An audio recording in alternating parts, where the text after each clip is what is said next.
नमस्कार शेतकरी मित्रांनो, रुपाली सूर्यवंशी या आमच्या यूट्यूब चॅनलवर आपल्या सर्वांचे स्वागत. आज आपण कृषी उत्पन्न बाजार समिती लासलगाव विंचूर येथील कांदा बाजारभाव पाहणार आहोत.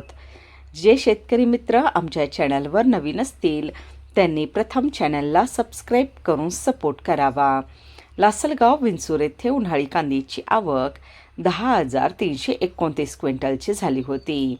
उन्हाळी कांद्याला भाव मिळाला आहे. किमान दर 700 रुपये, कमाल दर 2,516 रुपये, सर्वसाधारण दर 2,150 रुपये असे होते लासलगाव विंचूर येथील प्रति क्विंटलमधील कांदा बाजार भाव होते. उन्हाळी कांद्याला भाव मिळाला आहे. किमान दर 700 रुपये, कमाल दर 2,516 रुपये, सर्वसाधारण दर 2,150 रुपये असे होते लासलगाव विंचूर येथील प्रति क्विंटलमधील कांदा बाजार भाव.